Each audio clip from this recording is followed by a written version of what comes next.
Welcome back to Rebuilding the Palisades podcast hosted by DSI. I'm Zach Fagan, and today we have Stephen Somers from Crest Real Estate. Stephen, thank you very much for coming in and joining us today. Thanks for having me. I would expect nothing less from you guys than having the best audio equipment for any podcast setup that I've ever been on. It's a great space to be talking to you in. Thank you. I appreciate it. Well, just tell me a little bit about how did you initially get into this business, the construction, design, build business, and what initially was the genesis of Crest Real Estate? Absolutely. So my company, Crest Real Estate, we are a land use consulting, permit expediting, and project management company. To break that down a little bit into layman's terms, we have an expertise in zoning regulations and requirements, and then the process of moving projects through city and other governmental approvals. So we have this expertise in understanding what you can do with any given property throughout Southern California, and we also just opened an office in Miami, servicing all of South Florida as well. So it's a very niche role, but one that I find extremely fascinating. And the story of how I got into it is I run the company with my brother, Jason. It's been an absolute blessing for us to be able to build this company together over the years. Jason's a couple years older than me, and both of us grew up in Los Angeles. We're actually third generation Angelinos. We absolutely love Los Angeles. We live and breathe this city. And we actually both also went to UCLA, but at different times. So Jason was there a couple years before me, and when he was in school at UCLA, he got this internship working with a project management and land use firm. At the time, the firm was a little more focused on the project management side of things and was working on, many of the highest end luxury residential developments that were happening in Los Angeles at the time.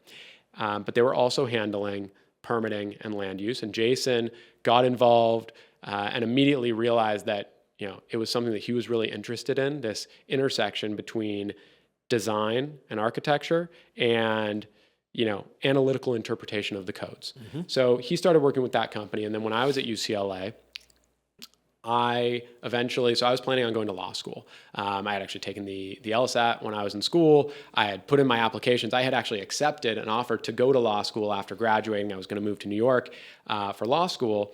But before doing that, I decided to start working with Jason, the prior company, for a little while. And by the time I graduated from UCLA, we were really running our projects ourselves and decided, why don't we take a shot right now and go start our own company? We wanted to move the company into the city and just really, see what we could do running a company ourselves. So in 2012, which is actually the year that I graduated from UCLA, we started Crest. Started out of our uncle's backyard of his house in the Palisades, which is no longer there today. I'm sure we'll get to that. But it was literally meetings in our uncle's backyard with Jason, myself, one of Jason's best friends from childhood, Thomas, who is now our vice president and handles all of our kind of finance, admin, and accounting side of the company.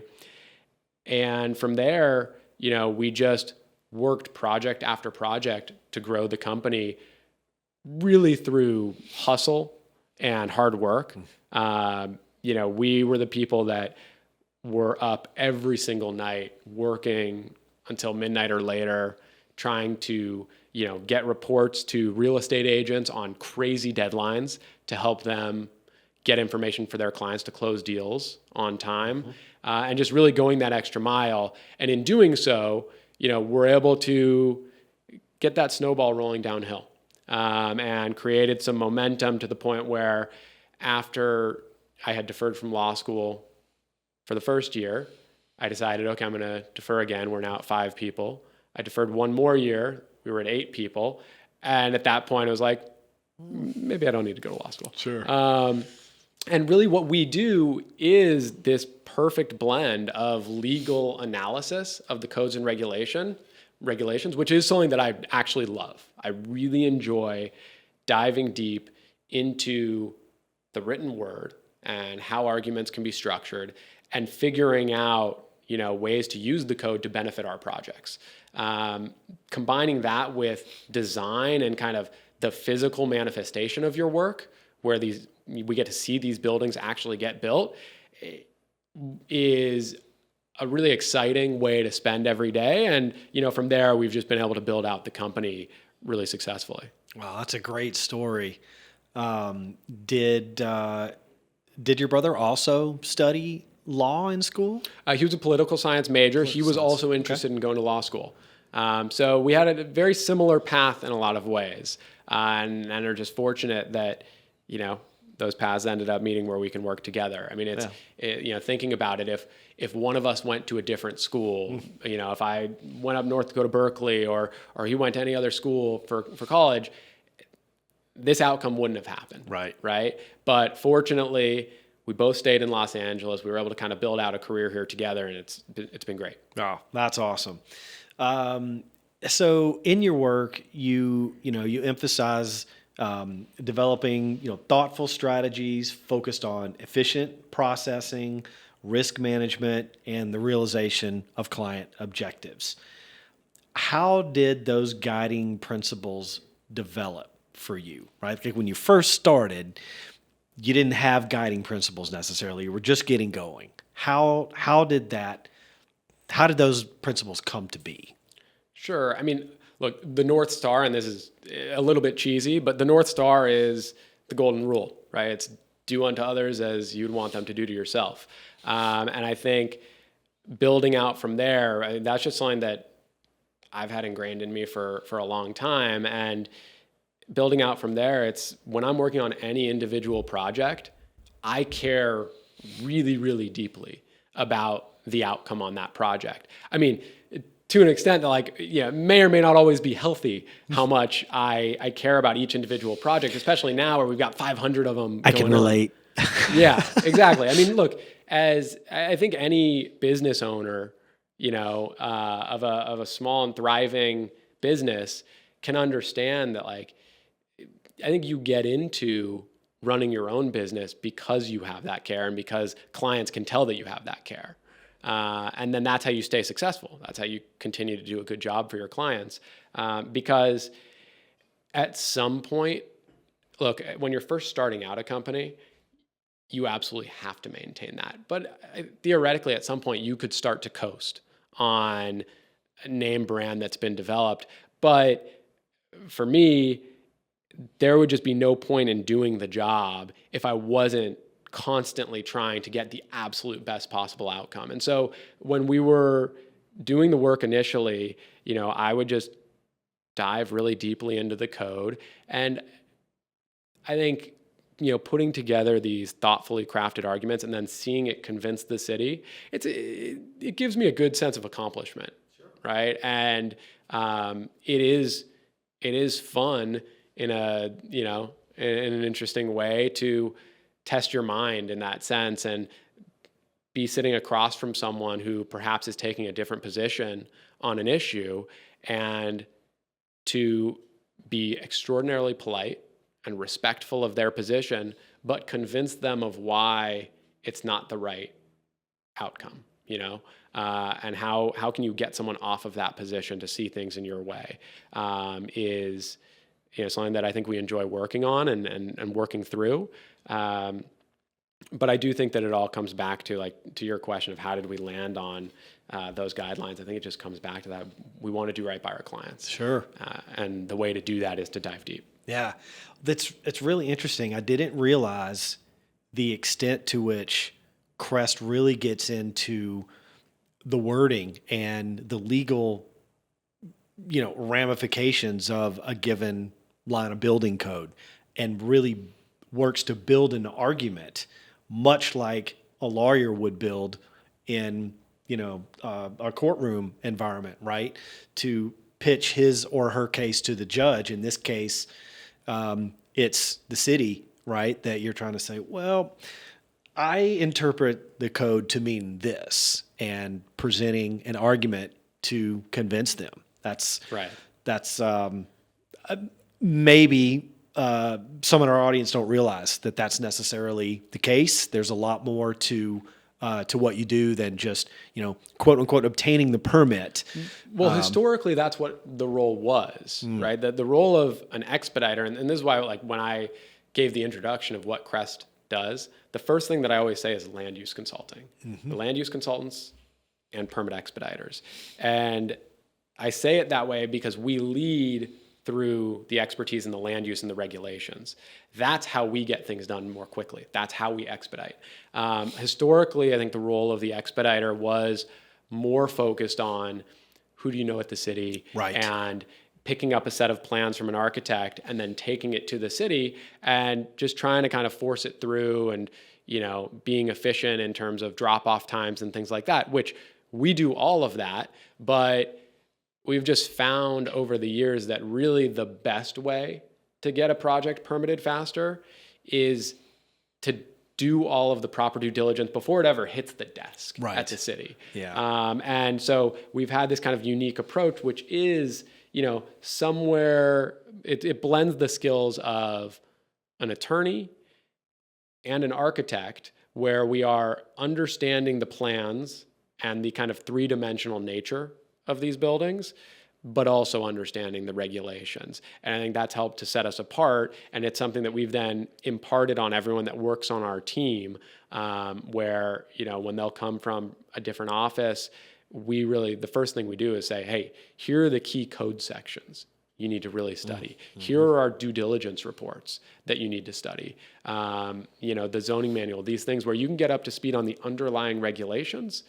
The process, that eventually comes easy. It's really about diving deep in the codes and the regulations. That is the more challenging part, but gets the best results. Indeed. Yeah, it's a lot more than just standing in line at the plan checker counter. Indeed. So clients often credit you with like creating crafting the master plan for their projects, as it were. What, personal values, habits, motivations drive you to deliver such high standards above and beyond, the golden rule, of course? And what do you find most rewarding when a project comes to life? Yeah, I think that figuring out a path for our clients to ultimately get what they want on a property is rewarding, where they might come to us and say, hey, I want to open this restaurant. One of our great clients is this restaurant group. It's Met Her at a Bar and Met Him at a Bar. They have restaurants on La Brea. We did all the permits for them on a new restaurant with BA Collective on Main Street in Santa Monica. And they, in order to make this space work, it's a massive flagship restaurant for them. They needed to get extended hours for their liquor license. The city of Santa Monica, kind of by right, allows you to go until 10 o'clock at night. They needed to go a bit later than that. And we were able to successfully navigate all the neighborhood coordination, which is not always easy on these projects, as well as, coming up with the right case for the planning commissioners to ultimately approve them getting their liquor license so that they can sell until midnight, and later on some nights. And what excites me about that is the owner of the restaurant group has literally told us, this is enabling us to have a successful restaurant that's going to be a great part of this community on this street. So when we can be part of something like that and really help craft those arguments in a way that can actually change a community and change a little neighborhood, and also, benefit a small business. That's a really exciting thing to be a part of. Yeah, indeed. So you guys are known for luxury developments, but you're obviously at the forefront of wildfire recovery as well. What inspired you to take on, the challenge of, post-disaster, rebuilding, and how does, this new initiative align with, Crest core mission and your personal values? Yeah, the fires that swept through Los Angeles in January were devastating for everyone in Los Angeles.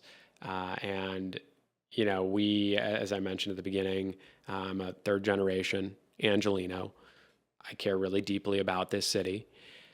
My uncle has a home in the Will Rogers community in the Palisades that was the hub for our family gatherings for decades.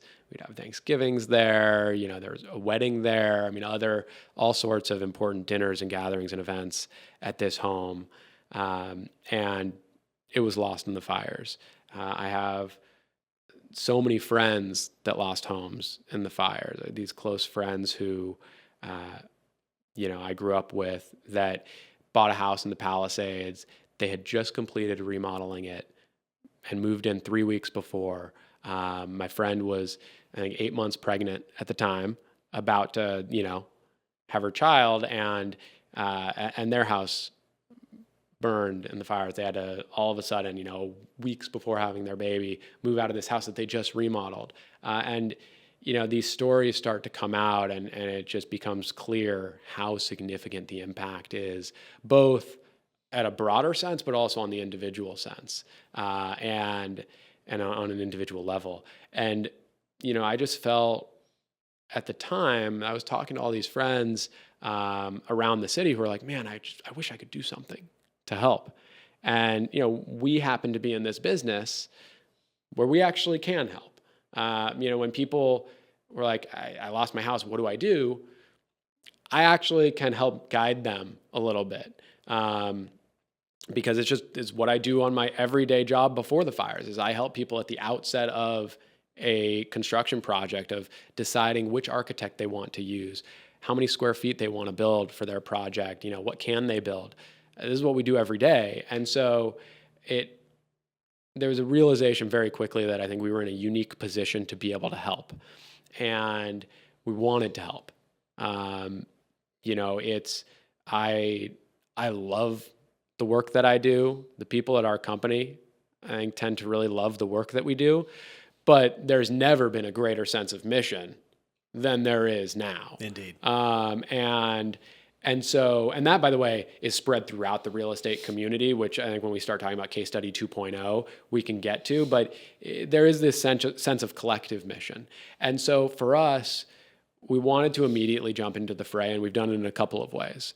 First is answering and returning every single call, every single email as fast as possible. Just being there for people to provide the answers that we do have, and also tell them, especially earlier on, when we don't have an answer yet. Right. Equally important. Yeah. And beyond the individual, we started working with various homeowners associations. So I was on the board, the rebuilding committee for the Palisades HOA. We're now working with the Marquez Knolls Property Owners Association on their plan review process. We've worked with a number of different community groups on kind of helping them understand the regulations, and also giving them some guidance on, how they might be able to rebuild most successfully. And then in addition to that, we have really done two other key things. One, which underlies all of it, is we've been trying to be a provider for accurate information. One of the biggest challenges of this process has been that people don't have clarity on what these different regulations are, and what the parameters are for their rebuild project. The city, I actually think, has done a great job, and the state, at adjusting their regulations and cutting red tape. And I actually do not think they are getting enough credit for the work that they have done. But they were in a difficult position because they're trying to rewrite the rules on the fly within a matter of, weeks and months. Normally, developing, zoning regulations takes years.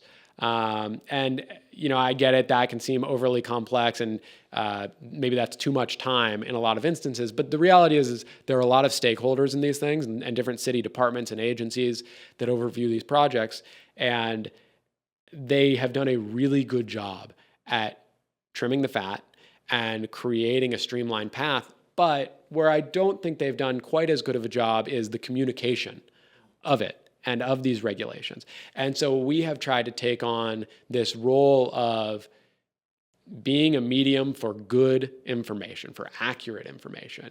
So I think it was the end of January, we had our first Zoom webinar that had about 1,000 people attend.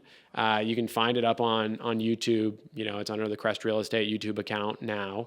And it was a combination of architects, builders, and probably 500 homeowners in the community, where we just talked through current regulations, what we do know, what we don't know. And the feedback we got was overwhelmingly positive, where people were just like, I haven't heard a lot of this information. It hasn't been packaged in a digestible way. And so for us, that's been something that we've really, found important, is getting that out. And now we have our newsletters where we send out these email blasts, probably 2 a month at this point. But really, whenever any new regulation comes up or adjustment in the regulations, we'll send out this blast to people to just get the information flowing. Mm-hmm. So just the visibility on the successes that have been made is a huge step forward, right? Because it's a LADBS is an easy target, right? Where, anyone can come to the table and complain about the building department.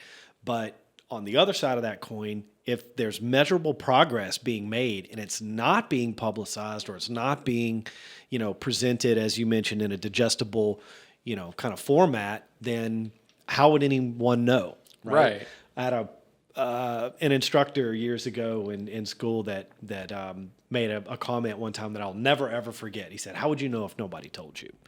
And I mean, you could go read all of the available information, I guess, but another way to learn is for someone to say, "Hey, here's some new information that's valuable," right? To tell you about it. So communicating the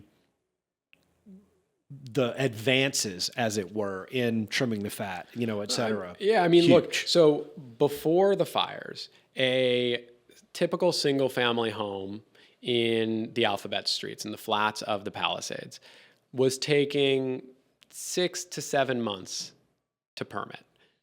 Nowadays, if the plans are prepared correctly from the start, and the rules are being followed, we can get permits in about 2 months. Wow. For huge. A ground up, new design. And I want to be really clear, these aren't just replicas of the houses that were on the site previously. This is a brand new design that it has different height, different massing, different setbacks from what was there previously. So it is something that the city does need to review. Mm-hmm. There's a new structural design. There are calculations the city has to review. It used to take 6 to 7 months. We're getting those permits in about 2 months. And that timeline has also been continually going down. It's been dropping because the city's continued to cut things that they've realized are additional hurdles along the way. I do think part of the problem, and why the city is, getting a bad rap on some of this stuff, is there are a lot of people that are trying to handle the process who haven't necessarily done it before. And, look, it would be great if it was even simpler and, people could just get through even just a little bit more quickly. But really, for those of us that know the process, we're able to get through it really, really efficiently. And I mean, if I tried to install a bunch of AV equipment, I'd have some issues, right? But there are, people out there that have an expertise in this that can help push these projects through really efficiently, and avoid some of the pitfalls that a lot of people are running into. The other thing that has been coming up a lot is people are sharing these statistics saying, well, there's only been, X number of houses that have been permitted. It takes time to design a custom home. It does. And these people that are building these houses, these homeowners, weren't planning on building a house 8 months ago. Yeah. So, very good point. Our clients who come to us typically and are looking to buy a property to build a house on it, they've been planning this build for a year or two prior. Yeah. They've been talking to their friends. They've been doing their research.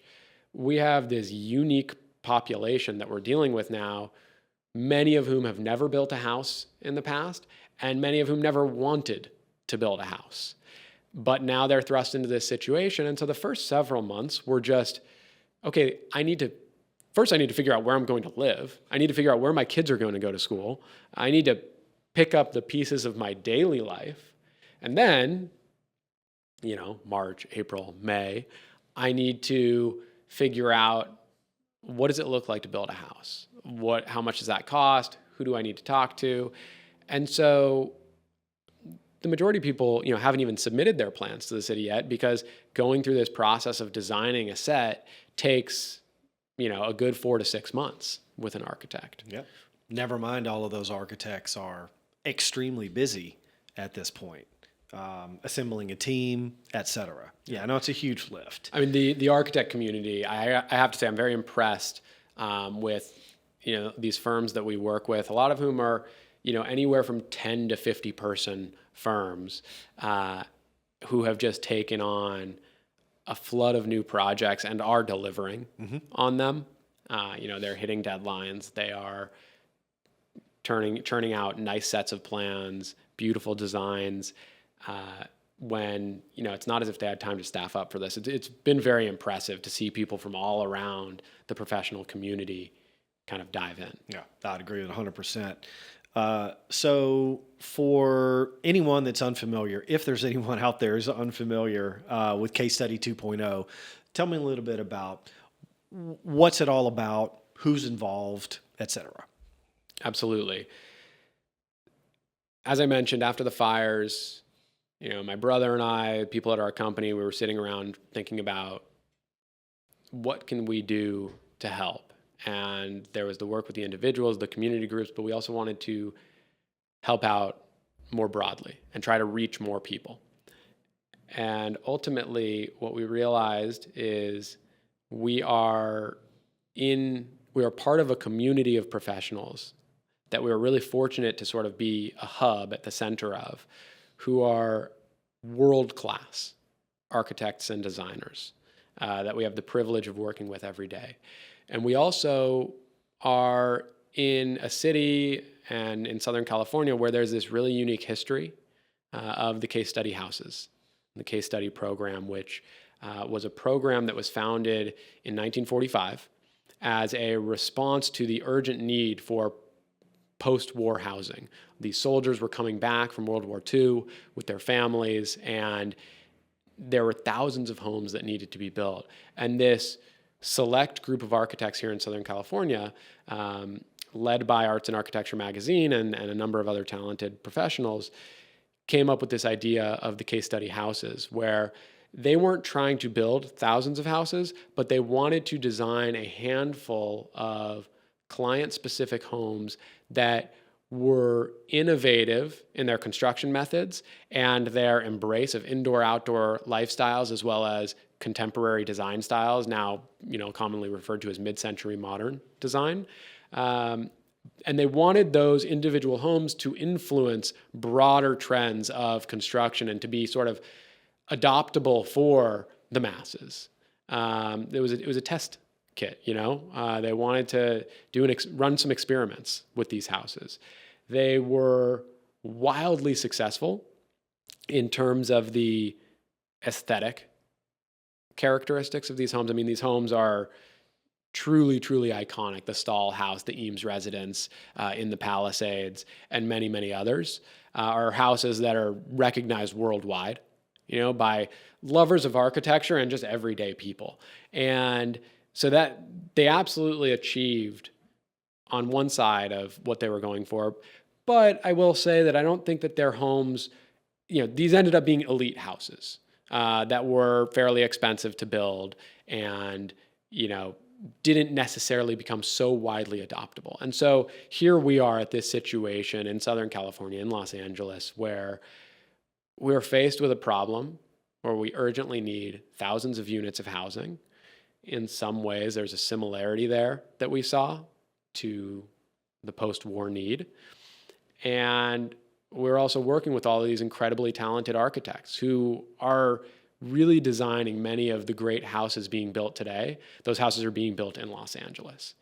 And so we came up with this idea of Case Study 2.0, which at its core is a program that's gathered about 45 leading architects, both locally and internationally, to design houses that could become model homes that could be replicated across these fire-torn communities.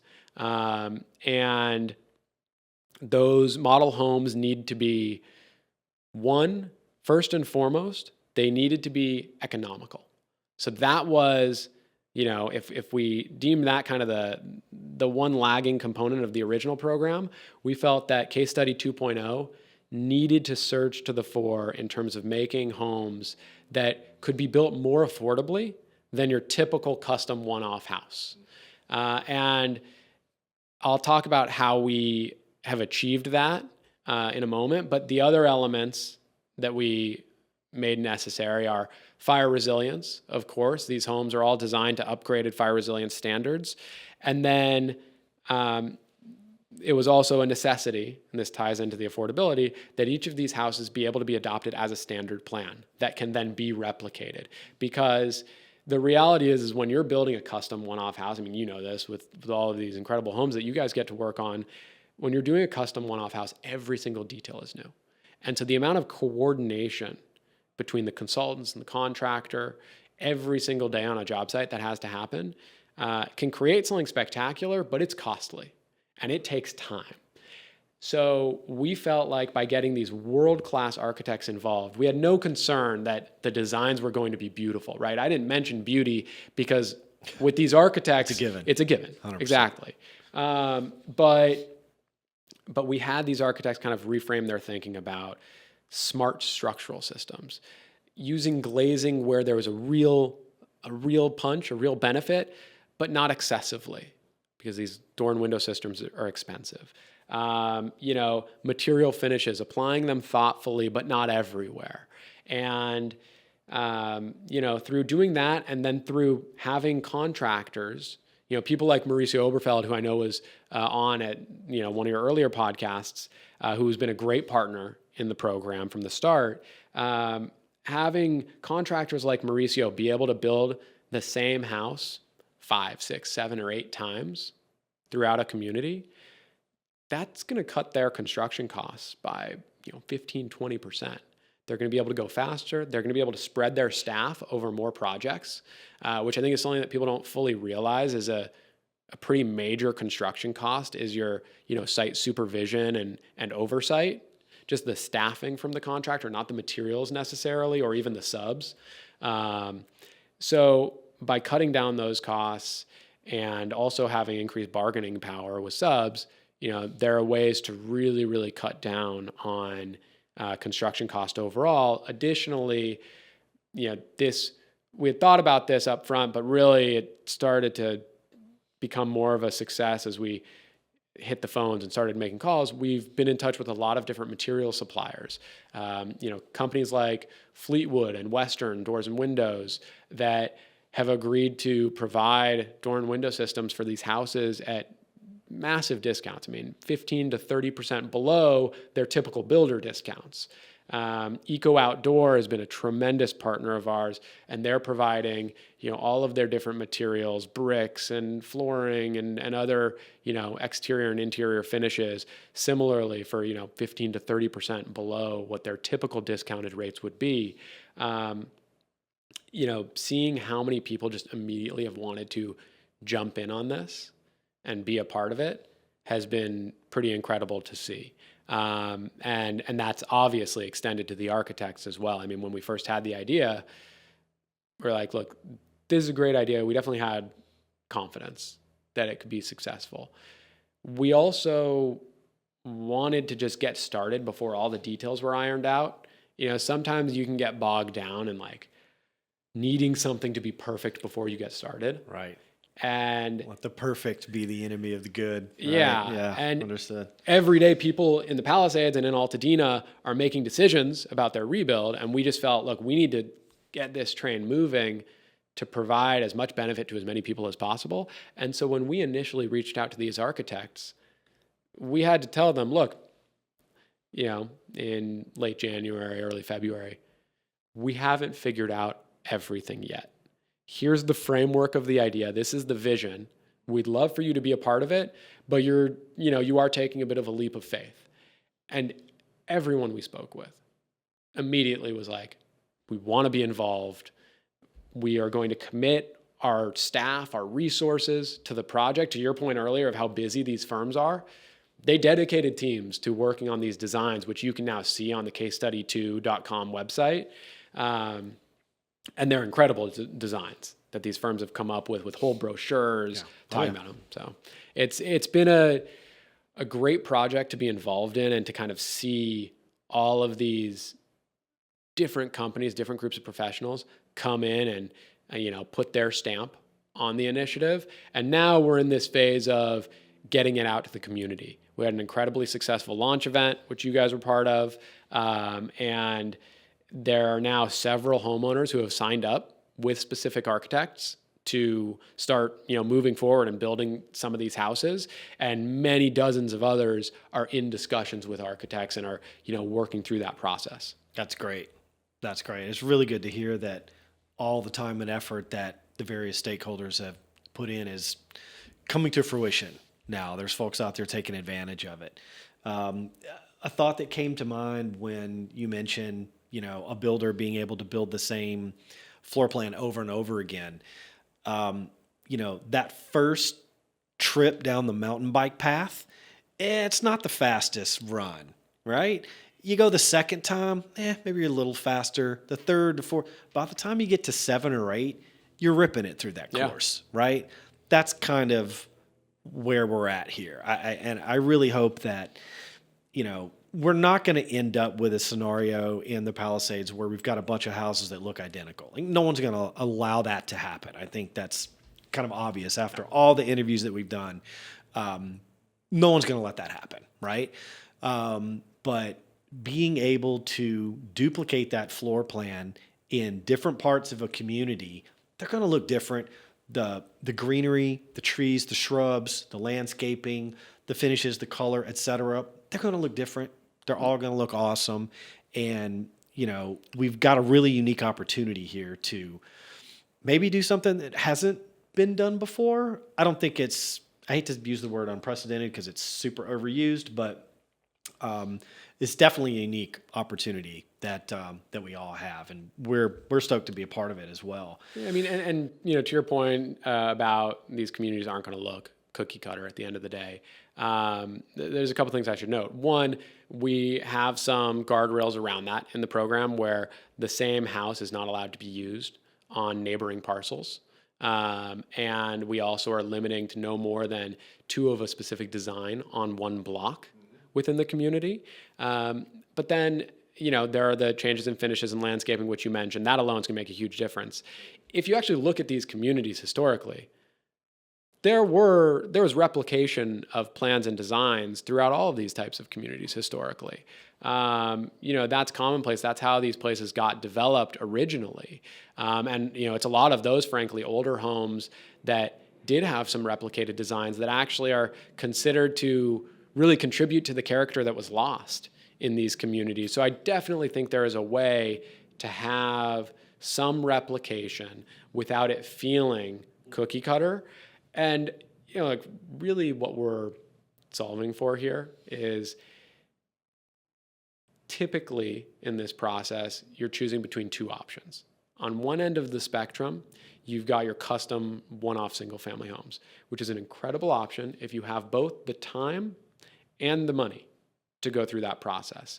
And it's not just the money. I mean, it is an extreme amount of time that you as a homeowner need to spend with your design team, your contractor, et cetera, to work through the creation of a set of plans that is custom. But it's an amazing process if you are able to do it. On the other end of the spectrum is the more production build options that are out there. Oftentimes national builders or, statewide builders that have 8 plans that you can choose from. And frankly, those are also going to be great options for some people because they're likely to be the most affordable options, and that's going to be important for a lot of people. And they can be fast.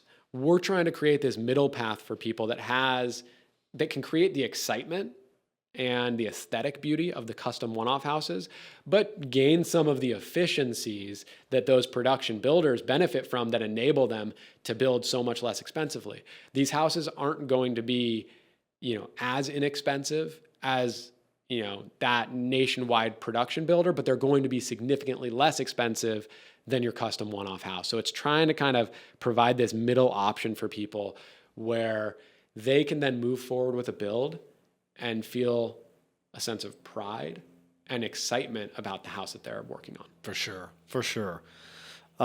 So kind of looking beyond the Palisades, what lessons are you taking from this kind of latest rebuild effort, right? This isn't the first rebuild effort that we've gone through here in SoCal.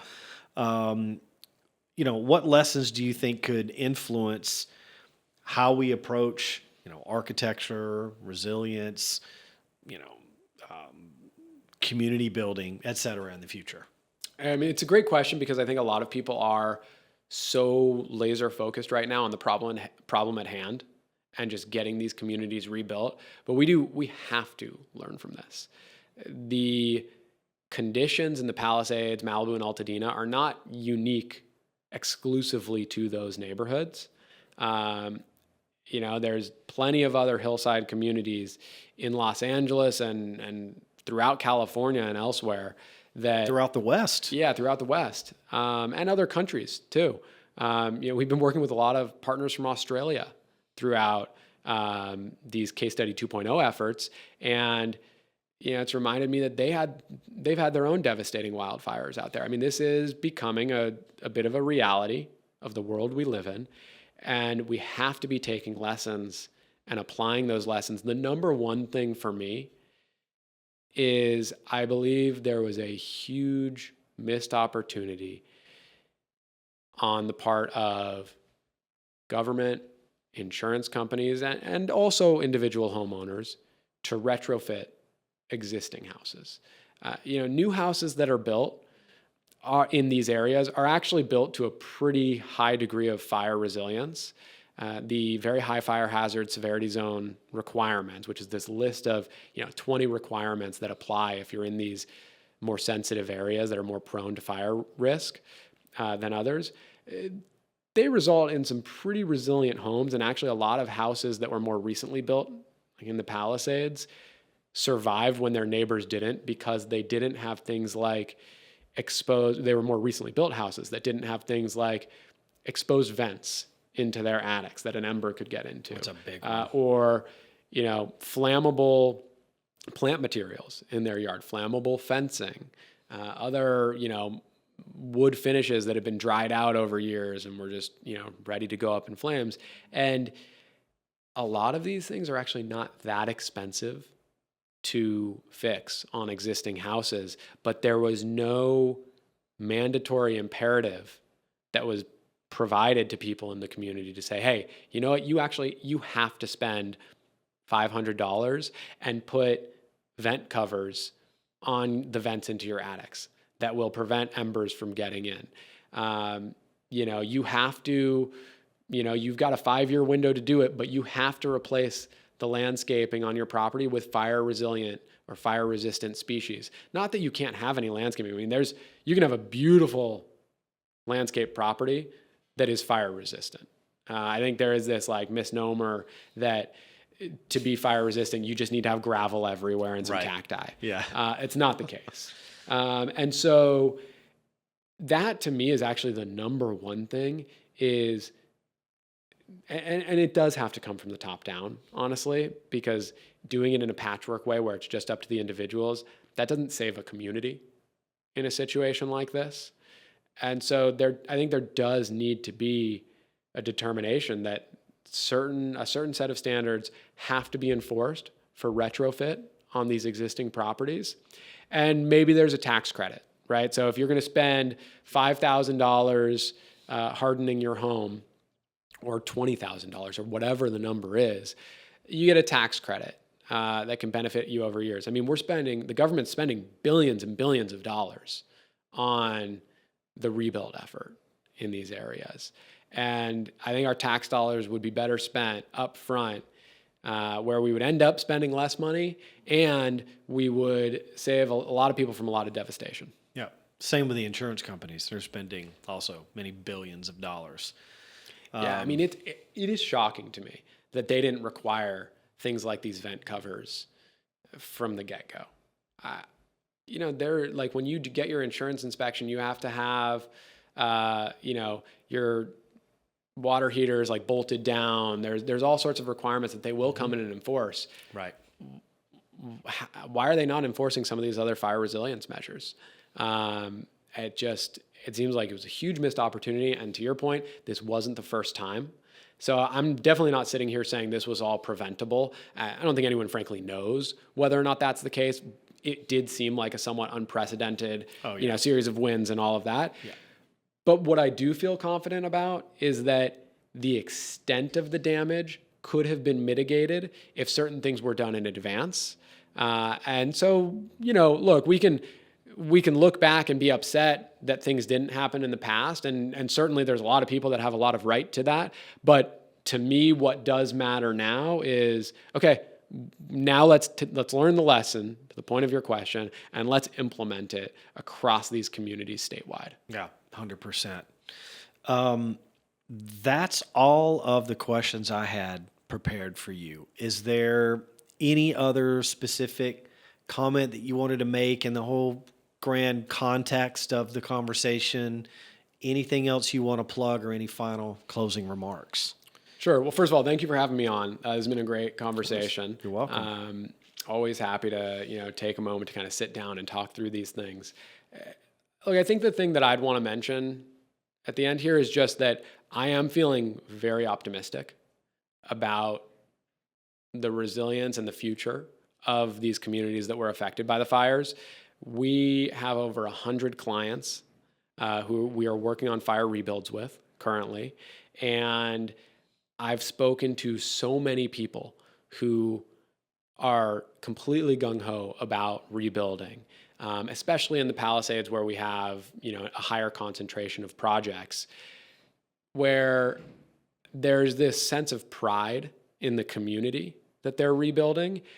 And where it's left me is I have this sense that, look, is it going to be the most comfortable place to live 2 years from now? Perhaps not.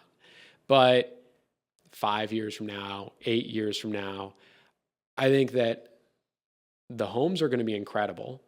The, repaired sidewalks, the newly planted areas, all of that's going to be incredible. But I think what's going to be even more special is the collective sense of pride that people in these communities have, where, they're the pioneers, right? They are pushing forward to rebuild this community that they care about. And that is, I think it's going to be undeniably tangible when you're living in those communities years from now. That's a very cool thing to be a part of. And it just gives me a lot of hope that momentum is building. There's been, more sales in the community recently.